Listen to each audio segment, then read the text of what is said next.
Shadows of the broken mind. The dark and dank confines of the old abandoned hospital were chilling, leaving a chill so deep it seemed there would be no escape. For those that could comprehend the horror of their situation, the dread was palpable, like the darkness was alive and reaching out to take hold of all who made the mistake of entering.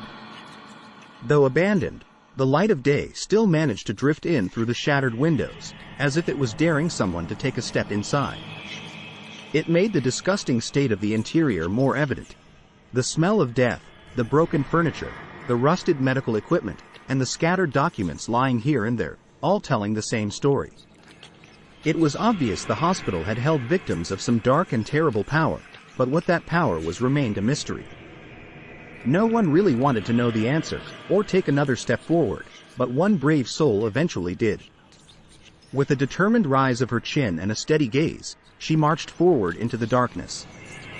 The building seemed to open, welcoming her as if it had expected her. Though her steps were small and her heart raced, she could feel the presence of something beckoning her.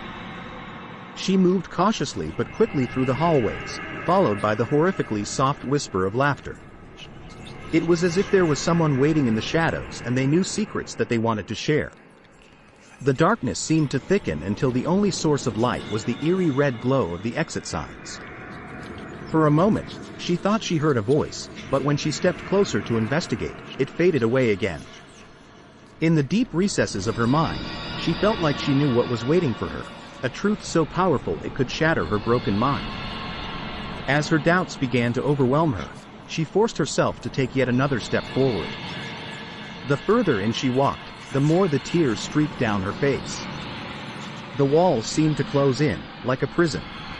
It was as if the hospital, this dark and sinister place, had crept deep inside her mind and knew the secrets she could not face.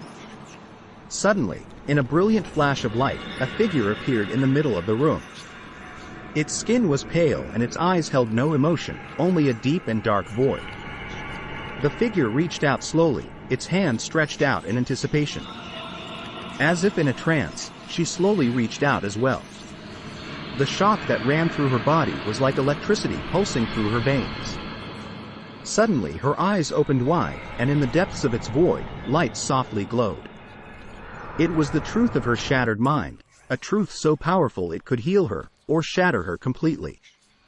The figure had left her with a choice: stay in the dark, never knowing whose horrors had come before her, or accept the truth and face it head-on. With a deep breath, the figure vanished in a blaze of red, and the only thing left in the room was a choice that would determine her future. She chose to accept the truth. As her shattered mind revealed itself, she realized that the darkness that she had been interacting with had come from within. It was her own personal demons she had faced all along. A truth that was more terrifying than any horror she faced in the outside world. In the end, the truth was the ultimate horror of all, the truth that was hiding her broken mind.